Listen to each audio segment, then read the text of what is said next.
Bismillahirrahmanirrahim.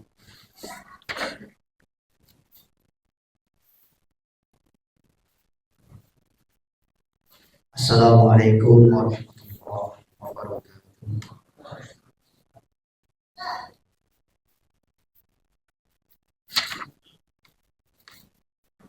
Alhamdulillah,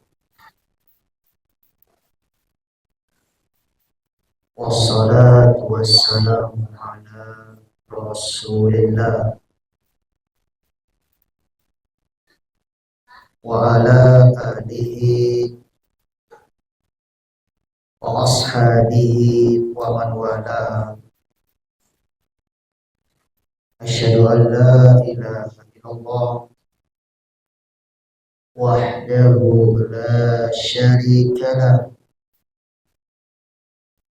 wa asyhadu anna Muhammadan abduhu wa rasuluhu la nabiyya ba'da. Amma ba'd, fa inna asdaqal hadits kitabullah wa khairul huda huda Muhammadin sallallahu alaihi wa ala alihi wa sahbihi wa sallam. Wa syarrul umuri muhdatsatuha, fa inna kulla muhdatsatin fi dinillahi bid'ah wa kulla bid'atin dhalalah wa kulla dhalalatin finnar. Ikhwatal iman, azali wa azzakumullah. Saudara dan saudariku sekalian, jamaah salat maghrib Masjid Al-Ikhlas, semoga kita senantiasa di dalam penjagaan serta dimuliakan oleh Allah Subhanahu wa Ta'ala.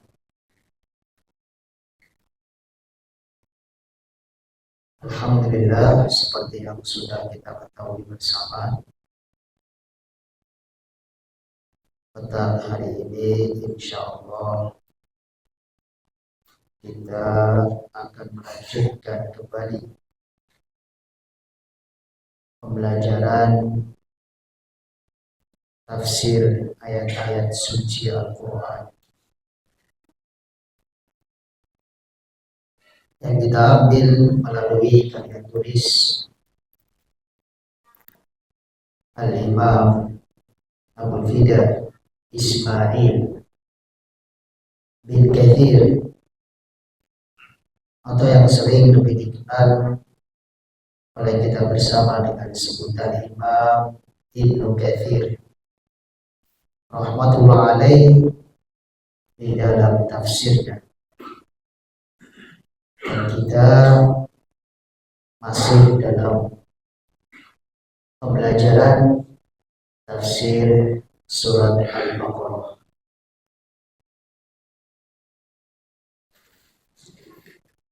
Ayyuhal ikhwan, azza wa azakumullah.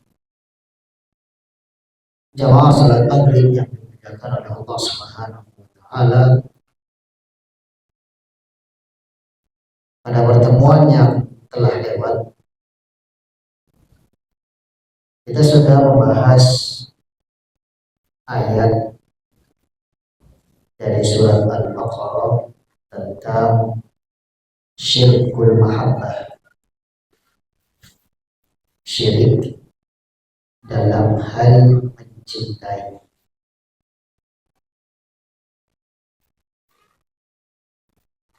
Maka Allah Subhanahu wa Ta'ala jelaskan, wa minan nas may yattakhidhu min dunillahi andada yuhibbunahum ka hubbillah walladzina amanu ashaddu hubban lillah. Dan di antara manusia ada yang menjadikan selain Allah Subhanahu wa Ta'ala sebagai tandingannya. Yuhibbunahum kahubbillah. Lalu Allah jelaskan maksud dari kalimat menjadikan tandingan-tandingan Allah Subhanahu wa Ta'ala dalam perbuatan syirik ialah yuhibbunahum kahubbillah. Mereka mencintai para sekutunya, tandingan-tandingan tersebut seperti mencintai Allah. Walladzina amanu asyaddu hubban lillah. Sementara orang-orang yang beriman yang ingin selalu mentauhidkan Allah, yang ingin selalu menjaga akidahnya, mereka sangat mencintai Allah. Sudah kita jelaskan pada pertemuan yang telah lewat, di sini ada syirkul mahabbah. Seseorang apabila mencintai Allah seperti mencintai yang lain, itu sudah disebut sebagai syirik. Apalagi seseorang tidak mencintai Allah, malah dia mencintai yang lain. Keharusan bagi kita supaya bisa terjaga keimanan kita ialah asyaddu hubban lillah. Mencintai Allah dengan kecintaan yang sangat. Artinya, jadikanlah Allah itu yang kita cintai melebihi siapapun di antara yang kita cintai dalam dunia. Maka ketika seorang muslim sudah mencintai Allah dengan kecintaan yang lebih dari siapapun, berarti dia mentauhidkan Allah. Ini yang dibawakan dalam ayat surat Al-Baqarah yang ke-160. Hendaklah kita menjauhkan diri kita semua dari segala bentuk kesyirikan, termasuk di dalamnya ialah syirkun fil mahabbah. Apa dampak negatif? Dampak yang sangat berbahaya kalau seseorang terjerumus dalam syirkun mahabbah atau syirik fil mahabbah. Dampaknya ialah dia akan mengikuti segala sesuatu yang dilakukan oleh orang yang dia cintai, meskipun menyelisihi menyimpang dari hukum syariat Islam. Sehingga seakan-akan di saat itulah dia berbuat kesyirikan. Karena di antara kemurnian tauhid ialah kita harus mencintai Allah dengan kecintaan yang lebih dari siapapun. Memang kita mencintai istri, mencintai anak-anak, namun kecintaan Allah atau kita mencintai Allah harus melebihi daripada mencintai istri dan anak-anak. Sehingga di saat ada suatu keinginan dari istri kita, anak kita yang menyelisihi syariat Allah, mana yang harus kita kedepankan? Syariat Allah. Disitulah nanti terbukti seorang manusia terjerumus ke dalam syirkun fil mahabbah atau tidak. Kalau dia mengatakan, tapi kan ini kemauan istri saya, kemauan anak saya, kalau saya nggak ikuti, bagaimana? Saya kan harus mengikuti kemauan mereka sebagai tanda saya mencintai mereka. Padahal sudah jelas itu menyelisih dari hukum syariat Islam. Maka berarti kita di saat itu terjerumus dalam syirkul fil mahabbah. Demikian juga kita sudah terjerumus ke dalam dosa besar yang Allah peringatkan kepada kita semuanya, la tulhikum amwalukum wala auladukum an dzikrillah. Jangan sampai anak-anak kalian, harta-harta kalian melalaikan kalian dari mengingat Allah. Ingat, meskipun mereka adalah keluarga kita, tetapi kadang-kadang bisa menjadi musuh kita. Sudah perlu jelaskan, inna min azwajikum wa auladikum aduwwan. Sesungguhnya ada pada sebagian istri dan anak kalian menjadi musuh. Artinya Allah Subhanahu wa taala ingatkan kita semuanya. Kadang-kadang istri dan anak kalian justru musuh kalian yang bisa menghalangi kalian untuk mentaati siapa? Allah Subhanahu wa taala. Disinilah seorang mukmin harus lebih mencintai Allah dari siapa, meskipun dari istri dan anak-anak, apalagi hanya sekedar teman, apalagi orang lain yang tidak ada hubungan darah, apalagi orang lain yang tidak pernah sama sekali ketemu, hanya semata-mata kita kagum melalui media apa? Media sosial. Lalu kita ikuti kegiatan-kegiatannya, kita ikuti pola hidupnya, prinsip-prinsipnya, kita ikuti arahan-arahannya, padahal ada sebagian yang menyelisih dari hukum syariat Allah Subhanahu wa taala. Bapak Ibu sekalian yang dimuliakan oleh Allah Subhanahu wa taala, ini sangat berat memang. Tetapi sudah Allah jelaskan, walladzina amanu asyaddu hubban billah. Kalau kita mengaku beriman, maka jadilah seorang manusia yang mencintai Allah dengan kecintaan yang lebih dari siapapun yang ada di dalam dunia ini. Kemudian di antara dampak yang sangat berbahaya kalau kita terjerumus di dalam syirkun fil mahabbah. Tadi kan yang pertama, kita akan mengikuti segala apa yang dilakukan oleh orang yang kita cintai, meskipun menyimpang hukum syariat apa? Islam. Dampak berikutnya juga bahwa hubungan kita dengan orang yang kita cintai tidak bakalan awet selama-lamanya. Karena nanti kita akan bahas di yaumul qiyamah akan terputus segala hubungan yang sudah pernah kita jalin.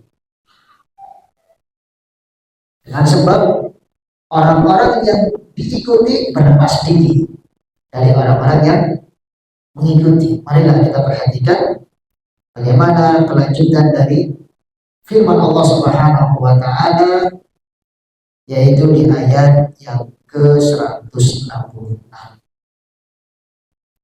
Allah Subhanahu wa taala berfirman, a'udzu billahi minasyaitonir rajim. Ittabarra'a alladziina tubi'u minal ladziina taba'u wa ra'awul 'adzab wa taqatta'at bihimul asbab. Yang artinya kurang lebih, ketika nanti pada hari kiamat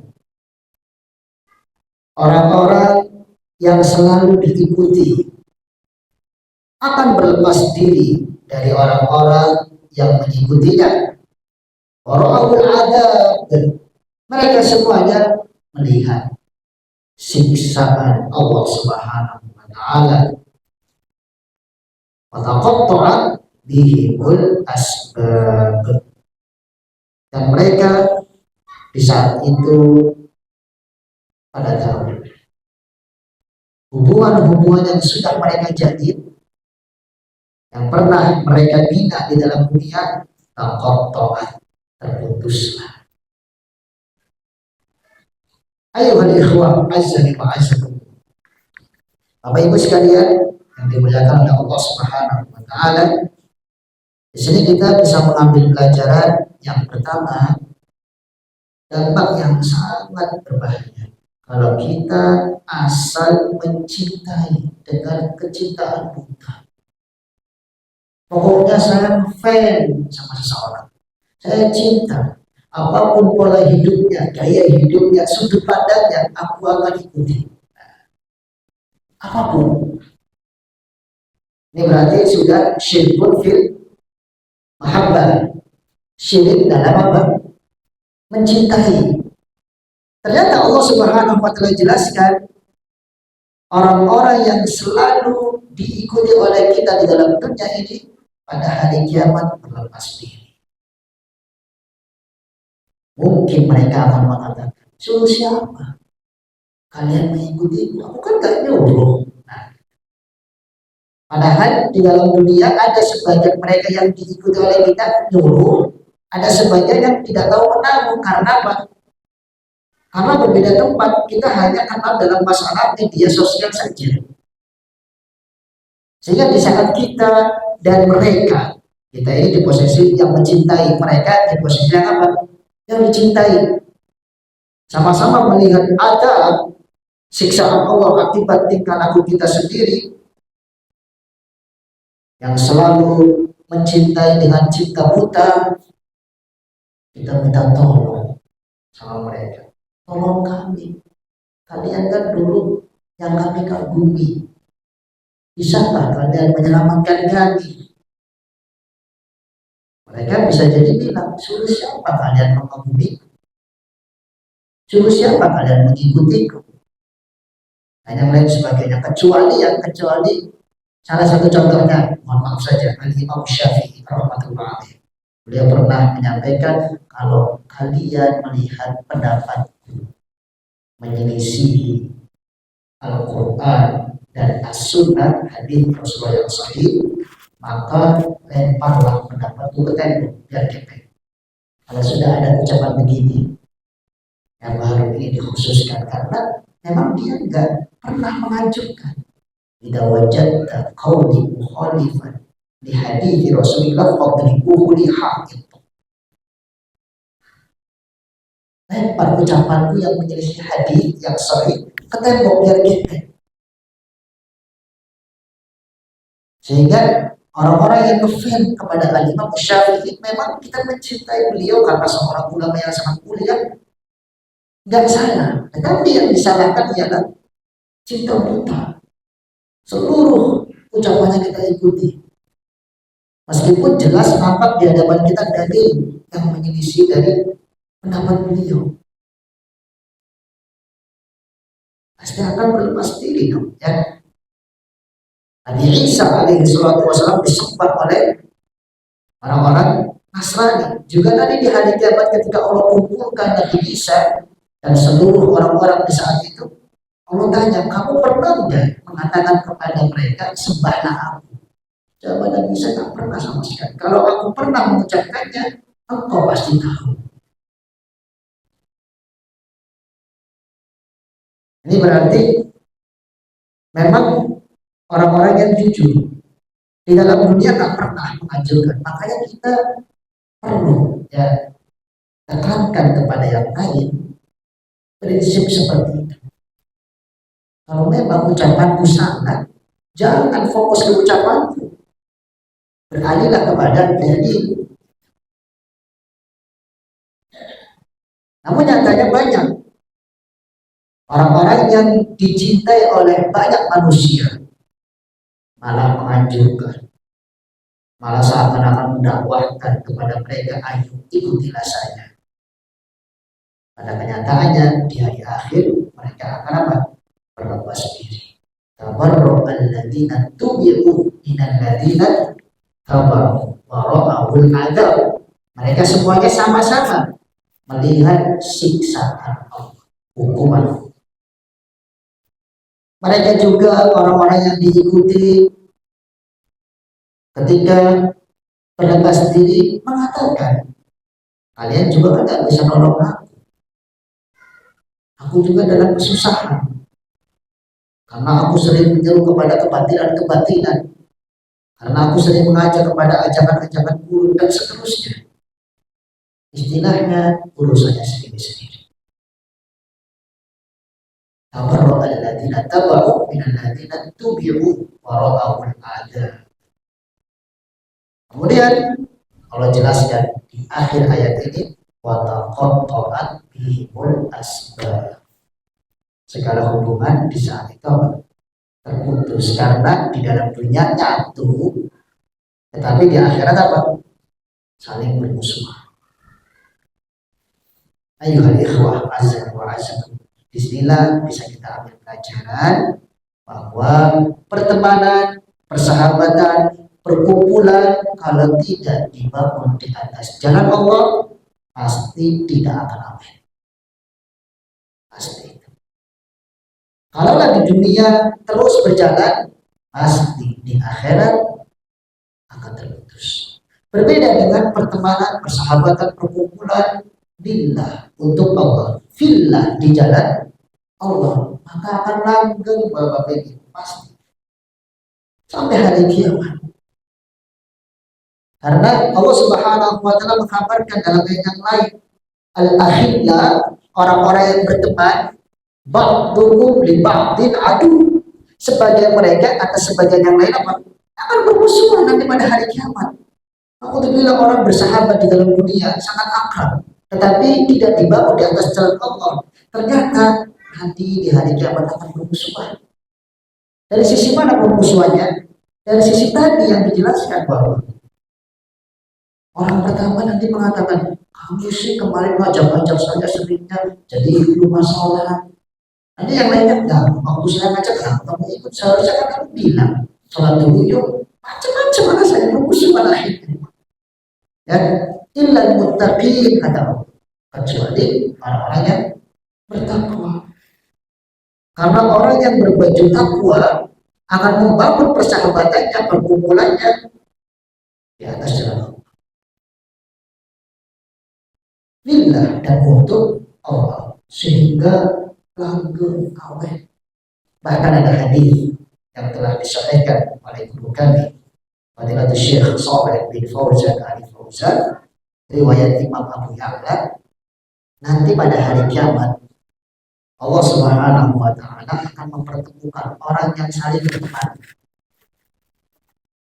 orang yang saling bersahabat di dalam dunia di jalan Allah. Kemudian dua orang ini berpisah lama di dalam dunia, maka di hari akhirat akan apa? Mempertemukan. Begitu dipertemukan, orang ini berkata, man hada, siapa ini wahai Rob? Oh, saya agak lupa karena saking lamanya berpisah kan. Kemudian Allah menjawab, hada alladhi ahbabta fiyya. Ini orang yang dulu pernah kamu cintai, yang pernah kamu jalin persahabatan dengannya, fiyya, di jalan. Di jalan siapa? Allah Subhanahu wa ta'ala. Masya Allah ya. Kalau kita menginginkan awetnya persahabatan, awetnya pertemanan, perkumpulan, bangunlah di atas jalan Allah. Sebab orang yang membangun perkumpulannya di atas jalan Allah pasti insya Allah tidak akan terjerumus ke dalam apa? Syirkul fil mahabbah. Dia nyadar ya bahwa saya berteman dengannya untuk sama-sama menjadi baik. Sehingga di saat ada salah satu di antara kita yang berbeda menyelisih syariat, sambil mengingatkan dengan cara yang apa? Yang lembut. Ayo kita sama-sama menuju jalan Allah Subhanahu wa taala yang lebih benar. Begitu juga sepasang suami istri, ya. Sepasang suami istri apabila hubungannya didasari di atas cinta dan karena Allah, pasti akan amin sampai hari kiamat. Sampai bertemu keduanya di dalam surga insya Allah. Dengan syarat aja, ya, di setiap kali percocokan, perselisihan, pertengkaran, kembalikan kepada Tuhan Allah. Yang namanya rumah tangga kan, ya pasti ada apa? Ada keributan. Yang usah jauh-jauh. Nabi Muhammad Shallallahu Alaihi Wasallam saja pernah ribut ya sama istri. Pernah, ya. Pernah dia. Apalagi kita berarti ya. Bahkan pernah diceritakan dalam hadis yang sahih.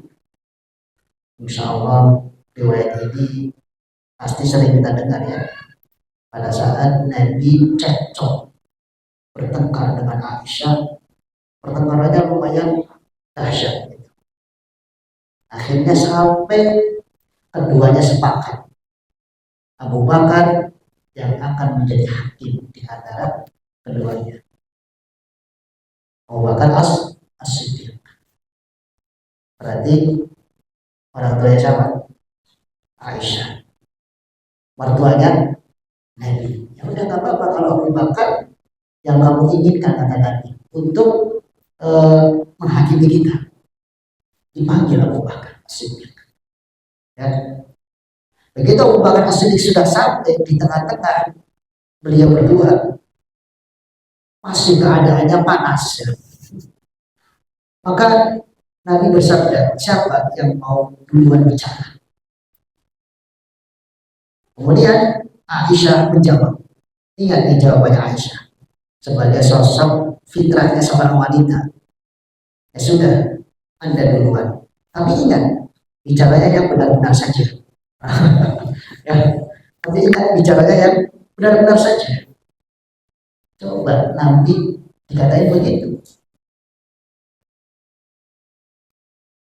Itulah fitrah seorang wanita. Kisah ini jangan sampai kita ambil pelajaran, wah keterlaluan ini Aisyah. Kan? Wah berarti Aisyah wanita yang terlaknat atau bagaimana, jangan. Tetapi ini menggambarkan fitrah seorang wanita itu demikian. Apalagi istri kita, kan kayak gitu nanti pemahamannya, ya kan? Istri seorang nabi saja panutan bagi seluruh muslimat seperti itu, sempat melontarkan kalimat ya sudah, Anda keduanya berbicara, tapi ingat yang benar-benar saja. Artinya jangan bohong. Begitu Abu Bakar as-Siddiq radhiyallahu taala mendengar ucapan putrinya seperti tadi, langsung ditampar. Marah Abu Bakar. Keterlaluan kamu wahai putriku. Sosok nabi saja, sosok utusan saja, kamu masih berani mengucapkan bicara yang benar-benar saja. Nggak mungkin beliau berbicara dengan apa? Dengan kedustaan. Wah, marah besar Abu Bakar as-Siddiq radhiyallahu taala. Ternyata Aisyah melihat sosok bapaknya lagi marah besar ya, beliau langsung berlindung di belakang Nabi. Padahal lagi apa? Lagi ributnya. Beliau langsung berlindung di belakang Nabi sebagai suaminya. Langsung Nabi pun walaupun sekarang lagi bertengkar karena masih menjadi sah suami istri, ada kewajiban melindungi siapa? Istrinya. Akan Nabi bersabda di hadapan Abu Bakar, wahai Abu Bakar, bukan untuk ini kami menghadirkan Anda. Artinya datangnya kamu di tengah-tengah kami untuk menghakimi kami, bukan untuk menampar. Dinasihati langsung oleh Rasulullah Shallallahu Alaihi Wasallam. Kisah ini, ayuhal ikhwan, membuktikan kepada kita bagaimana kecintaan para sahabat terhadap Nabi. Ya. Kemudian bagaimana bijaknya Rasulullah Shallallahu Alaihi Wasallam dalam mengatur rumah tangganya. Karena rumah tangga seperti inilah yang akan awet. Coba kalau kita yang lagi marah. Coba kalau kita yang lagi marah sama istri kita. Nah kemudian ternyata bapak mertua kita bilangnya ke kita, ya bener pak, kamar aja itu anak bapak udah keterlaluan. Akhirnya apa? Masalah tidak bisa diselesaikan, malah menjadi tambah masalah karena ada tambahan. Padahal kehadiran mertua untuk menyelesaikan masalah kita, ya kan? Ternyata ya benar pak, tampar aja dah. Saya juga sudah header menghadapi anak bapak, macam-macam. Padahal seorang perempuan diciptakan dari tulang rusuk kita yang paling bengkok. Gak boleh kita terlalu keras. Rasulullah lagi marah pun, beliau sosok manusia melindungi Aisyah. Ketika berlindung di belakang punggungnya, langsung dinasihatkan Abu Bakar yang menamar Aisyah. Wahai Abu Bakar, kehadiranmu yang kami inginkan bukan untuk ini, bukan untuk nampar, tetapi untuk menyelesaikan apa? Masalah. Ikhwatan iman, azani wa azakumullah. Berarti dalam lingkup rumah tangga pun, apabila kita bangun di atas kecintaan, ditambah lagi di atas jalan Allah, insya Allah akan apa? Akan awet.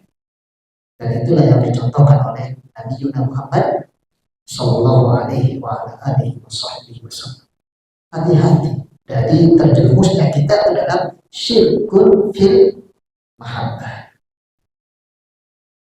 Mencintai seseorang dengan kecintaan yang berlebihan sampai mengalahkan cintanya kita kepada Allah dan juga Rasulnya, ini tanda kebinasaan kita. Pasti kita ini gak benar karena seperti ini. Nanti pola hidup kita pun gak bakalan apa? Gak bakalan teratur dengan baik. Karena apa? Karena kita mencintai istri kita hanya sekedar cinta secara tabiat, kemudian tidak ditambah di atas jalan Allah Subhanahu wa Ta'ala. Apalagi lingkup yang lebih luas lagi. Ketika kita menjalin perkumpulan, persahabatan, pertemanan dengan masyarakat kita. Jadikanlah ayat ini sebagai cermin untuk kehidupan kita. Ittabaru alladzina tubi'u minal ladzina taba'u wa ra'awul ada wa taqatta'at bihimul asbab. Ketika nanti pada hari kiamat, orang-orang yang diikuti pasti berlepas diri dari orang-orang yang mengikuti. Karena mereka semuanya sama-sama melihat ada. Ini menunjukkan bahwa syirkun fi mahabbah menghantarkan kepada siksaan Allah Subhanahu wa Ta'ala. Jangan pernah kita anggap ringan, ya nggak apa-apa lah sebatas ngefans misalnya. Iya, pertama begitu. Syaitan menyesatkan kita kan kok langsung, ya kan? Langsung dalam dosa yang sangat besar. Malah seringnya dari hal yang kecil, sepele. Makanya dibahasakan dalam Al-Quran khutwah. Apa itu khutwah? Langkah. Satu langkah demi satu langkah nanti kita akan terjerumus dalam dosa yang sangat besar. Allah Subhanahu wa Ta'ala ingatkan, wala tattabi'u khutuwatis syaitan innahu lakum aduwwun. Janganlah kalian mengikuti langkah-langkah syaitannya. Yang namanya langkah kan sedikit demi sedikit, ya kan? Tahu-tahu nyampe. Nyampainya kemana? Kepada jurang kebinasaan, neraka. Awalnya ngeklik, ngefan, kemudian awalnya saya cuma begini kok. Lama-kelamaan pasti terus dipantau orang yang dia cintai. Bagaimana cara hidupnya pasti diikuti. Kemudian bagaimana keinginannya pasti ditaati. Akhirnya Allah dan Rasulnya kita kesampingkan. Disitulah nanti kita terjerumus ke dalam dosa yang sangat besar, yaitu syirkun fil mahabbah. Itulah langkah-langkah syaitan yang perlahan-lahan. Akibatnya kita binasa karena kita tidak bisa memerangi syaitan. Bagaimana cara kita bisa memerangi syaitan? Ayo ikhwan, minimalnya kita harus perangi diri kita sendiri, ya. Karena musuh kita kan ada dua. Musuh kita ada dua yang bisa menghambat kita untuk berada di jalan petunjuk Allah. Pertama, musuh dalam sendiri. Yang kedua, musuh yang di luar. Mana yang harus dan lebih wajib kita perangi? Imam Ibnu Qayyim rahmatullah alaih menjelaskan, innahu min afrodil jihad, termasuk jihad peperangan yang paling wajib kita harus perangi untuk mencapai petunjuk Allah, ialah jihadun nafs wa jihadun hawa. Pertama, memerangi jiwa. Yang kedua, memerangi apa? Hawa, keinginan buruk. Itu datang dari dalam atau dari luar? Dari dalam. Jiwa kita harus kita tundukkan, Bapak-Bapak. Ini jihad yang paling wajib. Sebab jiwa ini kan sering ngatur-ngatur kita, ya kan? Akhirnya terjerumuslah kita ke dalam dosa besar. Contohnya kisah putra Nabi Adam yang kita tahu ya betapa teganya membunuh kakaknya sendiri, yaitu Qabil dan siapa? Habil. Apa yang mendorong Qabil membunuh Habil? Allah jelaskan dalam Al-Quran Al-Karim. Fatawwa'at lahu nafsu qatla akhi. Waktu itu jiwanya membisikkan supaya membunuh saudaranya. Faqatala. Akhirnya dia membunuh saudara kandungnya. Fa'asbaha minal khasirin. Maka dia menjadi golongan hamba yang sangat rugi. Perhatikan ya Bapak-Bapak. Lafaznya adalah fatawwa'at lahu nafsu. Jiwanya ternyata musuh dalam selingkuh. Gitu.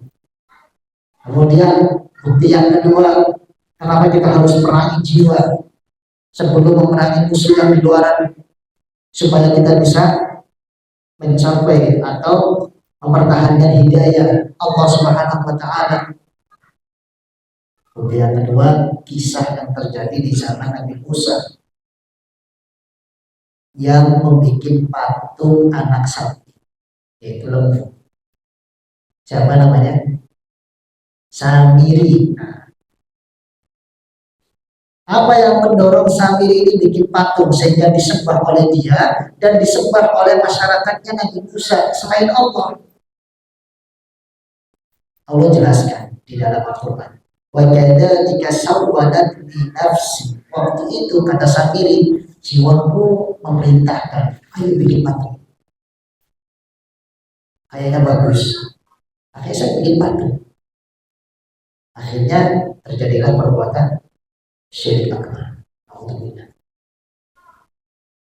Makanya Nabi Yusuf alaihi salatu wassalam mengikrarkan kepada sang raja waktu itu. Ketika sang raja menuduh Nabi Yusuf berbuat zina dengan permaisurinya, padahal enggak sama sekali dilakukan oleh Nabi Yusuf, enggak pernah. Namun sang raja tetap menuduh Nabi Yusuf telah berbuat apa? Zina. Berkatalah Nabi Yusuf, wa ma ubarri'u nafsi inna nafsa la'amaratun bisu illa ma rahimah. Bukan berarti aku membela jiwaku sendiri. dari kesalahan. Sama sekali bukan berarti begitu.